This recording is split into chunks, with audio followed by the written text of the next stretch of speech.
नमस्कार, आप देख रहे हैं राज्यसभा टीवी। आपके साथ मैं हूं अंकिता। सबसे पहले एक नजर डालेंगे इस वक्त की हेडलाइंस पर। सरदार पटेल की 144वीं जयंती पर जम्मू कश्मीर और लद्दाख बने दो अलग अलग केंद्र शासित प्रदेश। गिरीश चंद्र मुर्मू जम्मू कश्मीर और आर.के. माथुर बने लद्दाख के पहले उपराज्यपाल। प्रधानमंत्री नरेंद्र मोदी ने गुजरात के केवड़िया में दी श्रद्धांजलि। कहा, अनुच्छेद 370 और 35A हटाने से पूरा हुआ सरदार पटेल का सपना।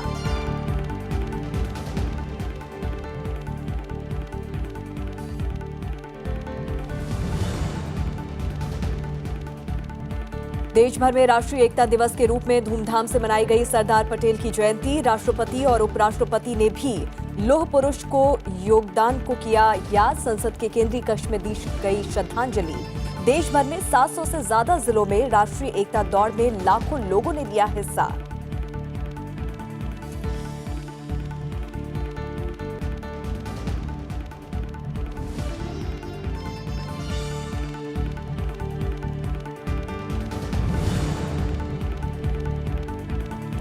सिविल सेवा को राष्ट्र निर्माण और राष्ट्रीय एकता का अहम जरिया बनाने का सरदार पटेल का था सपना। केवड़िया में सिविल सेवा प्रशिक्षुओं को प्रधानमंत्री नरेंद्र मोदी का संबोधन। नया भारत बनाने के लिए राष्ट्रीय हित को ध्यान में रखते हुए हर काम करने की दी सलाह।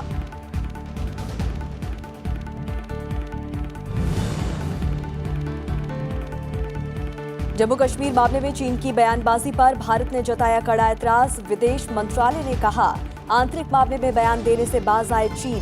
संप्रभुता और भौगोलिक अखंडता का करे आदर।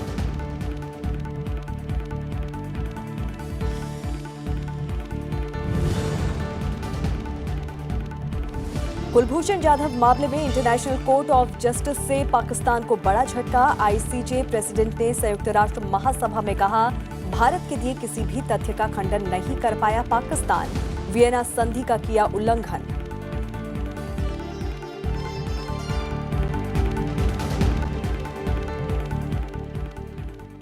देश के लिए आज का दिन ऐतिहासिक रहा। देश को एकता के सूत्र में पिरोने वाले सरदार पटेल की 144वीं जयंती के मौके पर जम्मू कश्मीर का विशेष दर्जा खत्म हो गया और इसके साथ ही दो नए केंद्र शासित प्रदेश जम्मू कश्मीर और लद्दाख अस्तित्व में आ गए। बीते 72 सालों से अब तक एक ही राज्य का हिस्सा रहे दोनों क्षेत्र अब अलग अलग केंद्र शासित प्रदेश बन गए हैं। जम्मू कश्मीर पुनर्गठन विधेयक 2019 के मुताबिक जम्मू कश्मीर और लद्दाख दो केंद्र शासित प्रदेश में बढ़ गए हैं। जम्मू कश्मीर हाईकोर्ट की चीफ जस्टिस गीता मित्तल ने श्रीनगर में जम्मू कश्मीर के पहले उपराज्यपाल गिरीश चंद्र मुर्मू को पद और गोपनीयता की शपथ दिलाई। आईएएस अधिकारी गिरीश चंद्र मुर्मू को केंद्र शासित जम्मू कश्मीर का उपराज्यपाल नियुक्त किया गया है। 1985 बैच के आईएएस अधिकारी 59 साल के मुर्मू ने नरेंद्र मोदी के गुजरात के मुख्यमंत्री रहने के दौरान उनके अतिरिक्त प्रधान सचिव की जिम्मेदारी निभाई थी। राधाकृष्ण माथुर ने लद्दाख के उपराज्यपाल के रूप में शपथ ली। उन्हें लेह में सिंधु संस्कृति केंद्र में जम्मू कश्मीर उच्च न्यायालय की मुख्य न्यायाधीश गीता मित्तल ने पद की शपथ दिलाई। 65 साल के पूर्व नौकरशाह माथुर 1977 बैच के आईएएस अधिकारी हैं और पिछले साल मुख्य सूचना आयुक्त पद से सेवानिवृत्त हुए थे।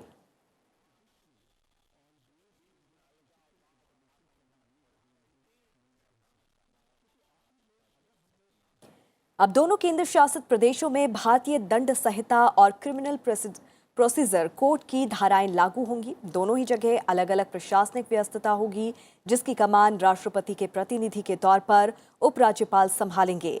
लद्दाख बिना विधानसभा के, जबकि जम्मू कश्मीर में विधानसभा होगी। केंद्र शासित प्रदेश बनने के साथ ही जम्मू कश्मीर की कानून व्यवस्था और पुलिस पर केंद्र का सीधा नियंत्रण होगा, जबकि भूमि वहां की निर्वाचित सरकार के अधीन होगी। दोनों राज्यों के रेडियो स्टेशन भी अलग हो गए हैं। लद्दाख केंद्र शासित प्रदेश केंद्र सरकार के सीधे नियंत्रण में होगा। राज्य के विशेष दर्जे को खत्म करने और इसके विभाजन की घोषणा 5 अगस्त को राज्यसभा में की गई थी। लद्दाख के नवनियुक्त उपराज्यपाल राधाकृष्ण माथुर से बातचीत की राज्यसभा टीवी संवाददाता नव विक्रम सिंह ने। लद्दाख अब केंद्र शासित प्रदेश हो चुका है और हमारे साथ बेहद ख़ास मेहमान इस समय मौजूद हैं। हमारे साथ हैं लद्दाख के पहले उपराज्यपाल RK माथुर साहब। हम सर आपका स्वागत करते हैं राज्यसभा टीवी में। धन्यवाद सर, पहला सवाल आपसे पूछना चाहूँगा, आपने शपथ ली है, क्या आपकी प्राथमिकताएं हैं लद्दाख को लेकर? क्या संभावनाएं आप देखते हैं लद्दाख में? देखिए, पहली चीज़ थोड़ा सा हिस्ट्री, आप जैसा सभी जानते हैं 1948 से एक डिमांड चला आ रहा है इस एरिया का कि इसको यूनियन टेरिटरी बनाया जाए। उसका कारण भी बड़ा क्लियर था कि इस एरिया को डेवलपमेंट के लिए जितना एडमिनिस्ट्रेटिव अटेंशन चाहिए था वो नहीं मिल रहा था। तो आज भारत सरकार ने ये आकांक्षाएं पूरी करी हैं और मेरा मानना है कि अगर यहाँ पर यूटी डिक्लेयर हुआ है, इसका बेसिक ऑब्जेक्टिव यही है कि यहाँ पर विकास की गति तेज़ करी जा सके। जहाँ तक विकास का प्रश्न है, डिफरेंट एरियाज आर देयर, लेकिन वी हैव टू सी कहाँ पर क्या करना है। जी सर, और चुनौतियों की अगर बात करें तो क्या आप इस इलाके में चुनौतियां देखते हैं? क्योंकि विकास, कई बार बहस होती है विकास बनाम पर्यावरण, तो उसी संतुलन के लिए क्या आपके दिमाग में कोई प्लान है और किस तरीके से उसे देखते हैं? देखिए, कोई विकास सिर्फ विकास के लिए नहीं होता है। विकास होता है आदमियों का, यहाँ की जनता का भला करने के लिए। अगर विकास में कोई ऐसा कदम आ रहा है जिससे कि यहाँ के पर्यावरण को नुकसान हो या यहाँ का एक फीलिंग जागृत हो यहाँ पर कि ये लेह के लिए, लद्दाख के लिए अच्छा नहीं हो रहा है, निश्चय ऐसे काम नहीं करने चाहिए। तो टूरिज्म में ये बहुत ज़रूरी है कि केयरफुल बैलेंसिंग एनवायरनमेंट का और डेवलपमेंट का, और ये संभव है। जी, एक और बात आपसे समझना चाहेंगे, सरकार ने काफ़ी कुछ, हम अगर गृह मंत्री का बयान देखें, प्रधानमंत्री का बयान देखें, बेहद तवज्जो दी है लद्दाख को लेकर। लद्दाख में सोलर एनर्जी का हब बनाने की बात की है, एक ऐसी यूटी जो कि सोलर एनर्जी पर चलेगी। इसके अलावा स्पोर्ट्स हब बनाने की बात की है। तो इन सब को देखते हुए आपको क्या लगता है कि संभावनाएं यहाँ जो सोलर एनर्जी को लेकर हो या फिर बाकी संभावनाएं कैसे देखते हैं? देखिए, सबसे पहली संभावना हमेशा पब्लिक की होती है। यहाँ के लोग क्या कर सकते हैं, क्या करना चाहते हैं, वो सबसे पहली संभावना है। गवर्नमेंट का प्रथम काम हमेशा यही होगा कि यहाँ की जो आकांक्षाएं हैं वो फुलफिल करें। यहाँ पर nature has been kind, solar energy बहुत प्रचुर अवेलेबल है, टूरिज़्म का बहुत स्कोप अवेलेबल है, विंटर स्पोर्ट्स का स्कोप अवेलेबल है। ये सारी चीज़ों को मिलाकर मेरा मानना है कि अगर ठीक ढंग से सिस्टमेटिकली काम करा जाए, ओवर द ईयर्स यहाँ की जनता एक प्रॉस्परस स्टेट में कन्वर्ट हो सकती है। सरदार पटेल के जन्मदिन राष्ट्रीय एकता दिवस के मौके पर प्रधानमंत्री नरेंद्र मोदी गुजरात के केवडिया में स्टैच्यू ऑफ यूनिटी पहुंचे। प्रधानमंत्री ने लोगों को राष्ट्रीय एकता की शपथ दिलाई। इस मौके पर प्रधानमंत्री ने कहा कि जम्मू कश्मीर से अनुच्छेद 370 और 35A हटाकर सरकार ने सरदार पटेल का अधूरा सपना पूरा कर दिया है। मैं सत्यनिष्ठा से शपथ लेता हूं कि मैं राष्ट्र की एकता, अखंडता और सुरक्षा को बनाए रखने के लिए स्वयं को समर्पित करूंगा। राष्ट्रीय एकता दिवस के मौके पर प्रधानमंत्री ने गुजरात के केवडिया में कहा कि जम्मू कश्मीर में दशकों तक अनुच्छेद 370 लागू रहा। इसने अस्थायी दीवार बना रखी थी। ये दीवार कश्मीर में अलगाववाद फैला रही थी। प्रधानमंत्री ने अनुच्छेद 370 हटाने का फैसला सरदार पटेल को समर्पित करते हुए कहा कि उनका जो सपना अधूरा था वो अब पूरा हो गया है। अभी सरदार पटेल ने कहा था कि अगर कश्मीर का मसला उनके पास रहा होता तो उसे सुलझने में इतनी देर नहीं होती कि सरदार साहब, आपका जो सपना अधूरा था, अब वो दीवार गिरा दी गई है। प्रधानमंत्री नरेंद्र मोदी ने कहा कि अनुच्छेद 370 ने जम्मू कश्मीर को अलगाववाद और आतंकवाद के सिवाय कुछ नहीं दिया। प्रधानमंत्री ने कहा कि जो लोग हमारे खिलाफ जंग नहीं जीत सकते, वो हमारी एकता को नुकसान पहुंचाने की कोशिश कर रहे हैं। जो हमसे युद्ध नहीं जीत सकते, वो हमारी इसी एकता को चुनौती दे रहे हैं। सदियों से संजोई हुई हमारे भीतर समर्थ बन करके जीवित रही एकता को ललकारा जा रहा है, लेकिन वो भूल जाते हैं कि सदियों की ऐसी ही कोशिशों के बावजूद हमें कोई मिटा नहीं सका, हमारी एकता को कोई परास्त नहीं कर सका। प्रधानमंत्री नरेंद्र मोदी ने गुजरात के केवड़िया में पुलिस प्रौद्योगिकी प्रदर्शनी का भी शुभारंभ किया। साथ ही उन्होंने इस प्रदर्शनी का अवलोकन भी किया। Bureau report, Rajya Sabha TV.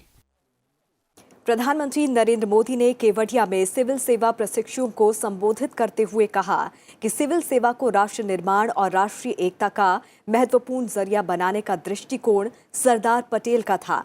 उन्होंने कहा कि सरदार साहब ने ही याद दिलाया था कि ब्यूरोक्रेसी के सहारे ही हमें आगे बढ़ना है, जिसने रियासतों के विलय में अहम योगदान दिया था।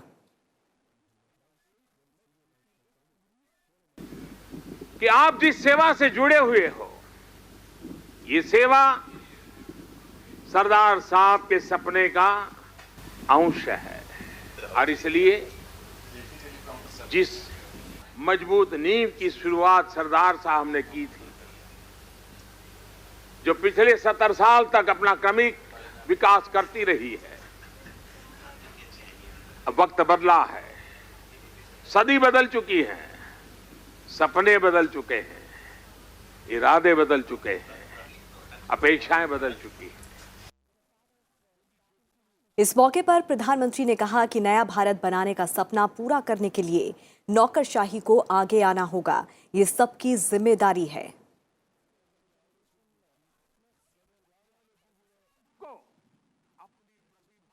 लौह पुरुष सरदार पटेल की जयंती के मौके पर राजधानी दिल्ली समेत देश भर में रन फॉर यूनिटी का आयोजन किया गया।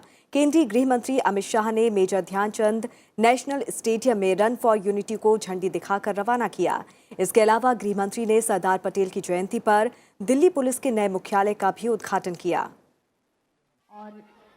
देश को एकता के सूत्र में पिरोने वाले लौह पुरुष सरदार पटेल को नमन करने के लिए दिल्ली में हजारों लोग दौड़े। इससे पहले मेजर ध्यानचंद नेशनल स्टेडियम में रन फॉर यूनिटी को हरी झंडी दिखाते हुए केंद्रीय गृह मंत्री अमित शाह ने कहा कि राष्ट्रीय एकता और अखंडता के लिए सरदार पटेल के योगदान को देश हमेशा याद रखेगा। उन्होंने कहा कि आतंकवाद की एंट्री का गेटवे बने अनुच्छेद 370 और 35A को जम्मू कश्मीर से हटाकर प्रधानमंत्री ने देश को फिर से जोड़ने का काम किया है। 5 अगस्त वो दिन है जिस दिन देश की पार्लियामेंट ने धारा 370 और 35A को हटाकर सरदार साहब का अधूरा स्वप्न पूरा करने का काम किया। धारा 370 और 35A देश के अंदर आतंकवाद की एंट्री का गेटवे बनी हुई थी। इसको वो गेटवे को रुकजाव कर एक फाटक लगाने का काम भारत के प्रधानमंत्री नरेंद्र मोदी जी ने किया है। सरदार पटेल की जयंती का दिन एक और मायने में खास रहा जब गृह मंत्री अमित शाह ने दिल्ली पुलिस के नए मुख्यालय को समर्पित किया। संसद मार्ग थाने के समीप जयसिंह रोड पर बने दिल्ली पुलिस के नए मुख्यालय की इमारत का उद्घाटन करते हुए केंद्रीय गृह मंत्री अमित शाह ने कहा कि 70 साल के बाद दिल्ली पुलिस को अपना घर मिला है।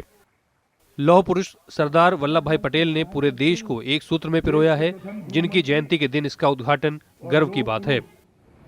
सरदार पटेल की आज जन्म जयंती और सरदार साहब की जन्म जयंती से और कौन सा दिन उपयुक्त हो सकता है किसी भी पुलिस मुख्यालय के उद्घाटन के लिए। दिल्ली पुलिस 70 साल के बाद अपना मुख्यालय प्राप्त कर रही है। एक 18 मंजिला बड़ी इमारत यहां बनने जा रही है। मैं सिर्फ दिल्ली पुलिस को इतना ही कहना चाहता हूं, भवन के निर्माण से लक्ष्यों की सिद्धि नहीं होती है, भवन के अंदर भावनाओं के निरूपण से ही लक्ष्यों की सिद्धि। राजधानी दिल्ली के अलावा सभी राज्य और केंद्र शासित प्रदेशों में भी रन फॉर यूनिटी और अन्य कार्यक्रम कर सरदार पटेल को श्रद्धांजलि अर्पित की गई। Bureau report, Rajya Sabha TV. देश को एकता और अखंडता के सूत्र में बांधने वाले लौह पुरुष सरदार वल्लभ भाई पटेल की आज 144वीं जयंती है। दिल्ली के पर्यावरण भवन में आयोजित यूनिटी प्लेज कार्यक्रम के दौरान केंद्रीय पर्यावरण, वन और जलवायु परिवर्तन मंत्री प्रकाश जावड़ेकर ने वहां उपस्थित स्कूली छात्रों और national museum of natural history के अधिकारियों को एकता की शपथ दिलाई। बच्चों के साथ साथ वहां मौजूद सभी लोगों ने आपसी एकता को बढ़ाने और साथ ही पर्यावरण को बचाने की भी शपथ ली। कल्पना करिए अगर कुछ 200 रियासतें बीच बीच में कहती कि हमें आज़ाद रहना है, 200 कहते कि हमें भारत में रहना है, 140 कहते हमें पाकिस्तान में जाना है, तो देश का चित्र कैसे दिखता, नक्शा कैसे निकलता? नहीं होता। आज अगर इस देश का एक ही नक्शा तैयार हुआ है, उसका कारण सरदार वल्लभ भाई पटेल है, यह हमें समझना चाहिए। सरदार पटेल की जयंती के मौके पर राज्यसभा सचिवालय में राष्ट्रीय एकता दिवस शपथ कार्यक्रम का आयोजन किया गया। राज्यसभा के महासचिव देश दीपक वर्मा ने राज्यसभा सचिवालय के कर्मचारियों को देश की राष्ट्रीय एकता और आंतरिक सुरक्षा के साथ सत्यनिष्ठा के लिए शपथ दिलाई। मैं सत्यनिष्ठा से शपथ लेता हूं कि मैं राष्ट्र की एकता, अखंडता और सुरक्षा को बनाए रखने के लिए स्वयं को समर्पित करूंगा और अपने देशवासियों के बीच यह संदेश फैलाने का भी भरसक प्रयत्न करूंगा। केंद्रीय विद्यालय संगठन की तरफ से आयोजित एक भारत श्रेष्ठ भारत पर्व का उद्घाटन आज केंद्रीय मानव संसाधन विकास मंत्री रमेश पोखरियाल निशंक ने किया। 31 अक्टूबर से 3 नवंबर के दौरान इंडिया गेट लॉन में 4 दिवसीय एक भारत श्रेष्ठ भारत पर्व का आयोजन किया जा रहा है। इस बार देश भर के केंद्रीय विद्यालय के छात्र कार्यक्रम में फिट इंडिया, समग्र शिक्षा, जल सुरक्षा, एकल उपयोग प्लास्टिक पर प्रतिबंध और स्वच्छ भारत थीम पर प्रदर्शनी लगाकर संदेश देंगे। महाराष्ट्र में शिवसेना ने अपने विधायक दल का नेता चुन लिया है। शिवसेना के वरिष्ठ नेता एकनाथ शिंदे को सर्वसम्मति से विधायक दल का नेता चुना गया। ठाकरे परिवार से पहली बार विधायक बने आदित्य ने उनके नाम का प्रस्ताव रखा था। हालांकि पहले ये अटकलें लगाई जा रही थी कि आदित्य ठाकरे को विधायक दल का नेता चुना जा सकता है। विधायक दल की बैठक के बाद शिवसेना नेताओं का प्रतिनिधिमंडल राज्यपाल भगत सिंह कोश्यारी से मिला। प्रतिनिधिमंडल में शिवसेना नेता आदित्य ठाकरे और विधायक दल के नेता एकनाथ शिंदे भी मौजूद थे।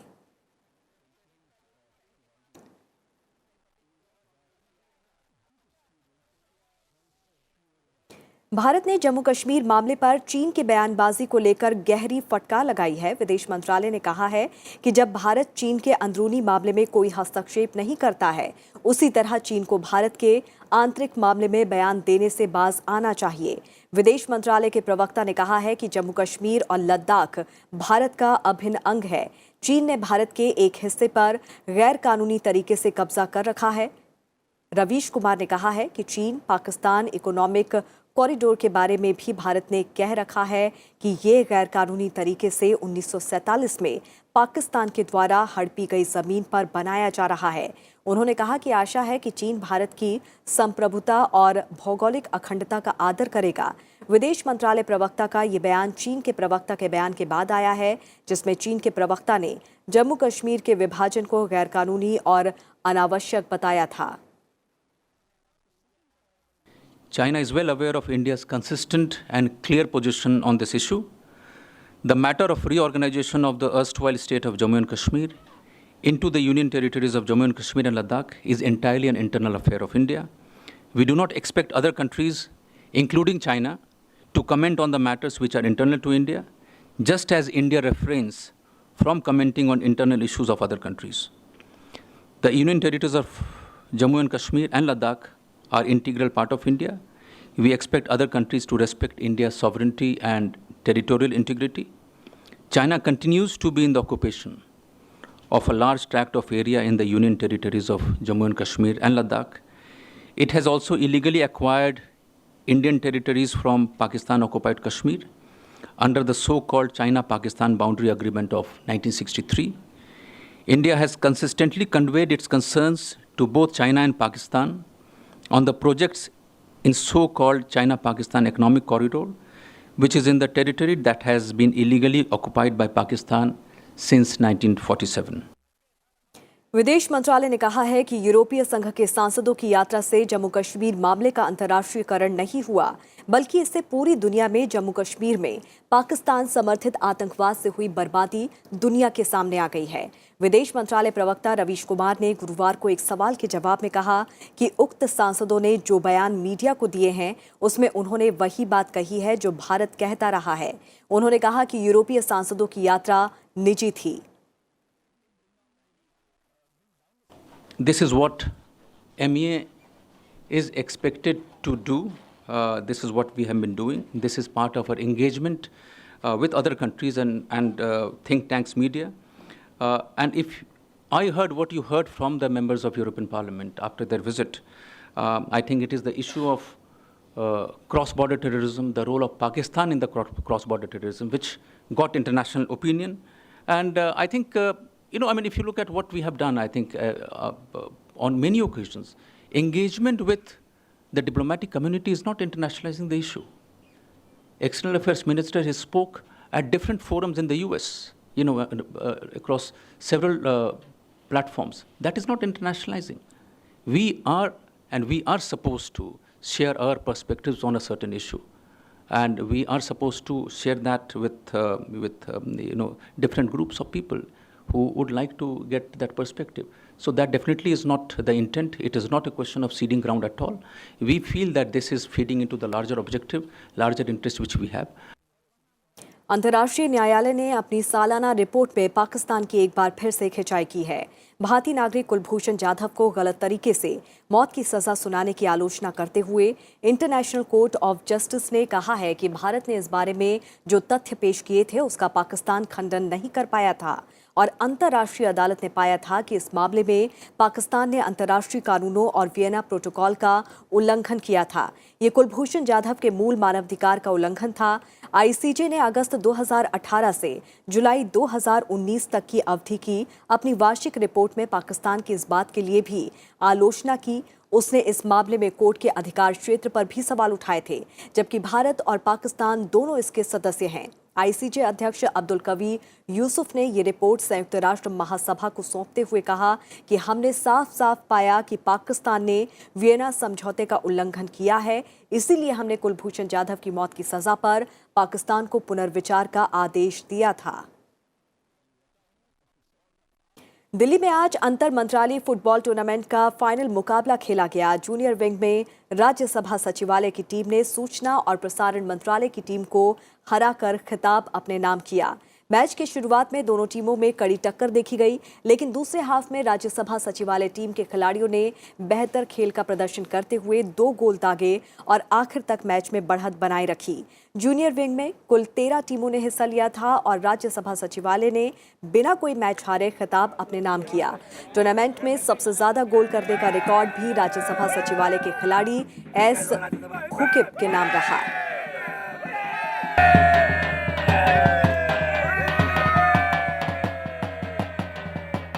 इंटर मिनिस्ट्री टूर्नामेंट है जो department of personnel and training organise करता है। इसमें देश के जितने भी हमारे सेंट्रल गवर्नमेंट के मंत्रालय हैं, ये सभी टीमें इसमें पार्टिसिपेट करती हैं और राज्यसभा ने भी इसमें पार्टिसिपेट किया।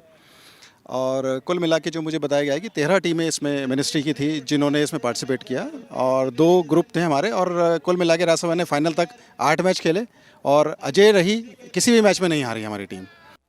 जीत का तो हमेशा एहसास, हमेशा इच्छा रहता है पे, और इस टूर्नामेंट में मतलब हमें खेलने को इतना अच्छा मिलता है और इतना अच्छा ग्राउंड के साथ में, इतनी अच्छी व्यवस्था के साथ में, इतना अच्छा हम सेक्रेटरीट को रिप्रेजेंट कर रहे हैं, राज्यसभा सेक्रेटरीट को, उसका नाम रोशन करने का बहुत अच्छा मौका मिला, बहुत अच्छा प्लेटफॉर्म मिला और जीत के साथ तो खुशी और दुगनी होगी सर यहाँ पे।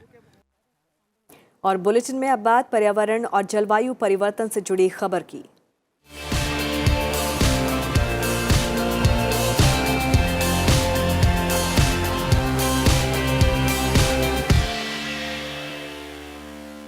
भारत सरकार ने हिम तेंदुओं की गणना के लिए पहले राष्ट्रीय प्रोटोकॉल का शुभारंभ किया है।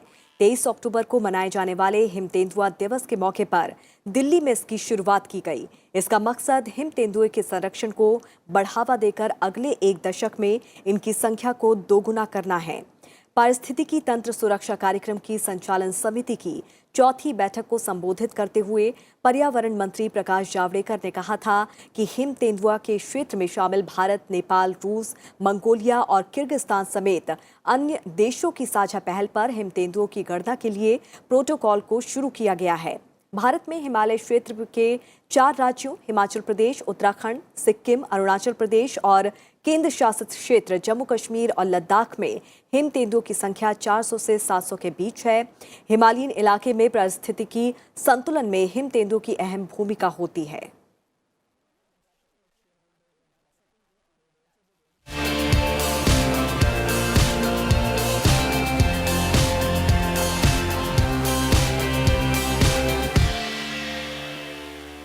और इसी के साथ इस बुलेटिन में फिलहाल इतना ही। आगे देखिए हमारा खास कार्यक्रम विशेष।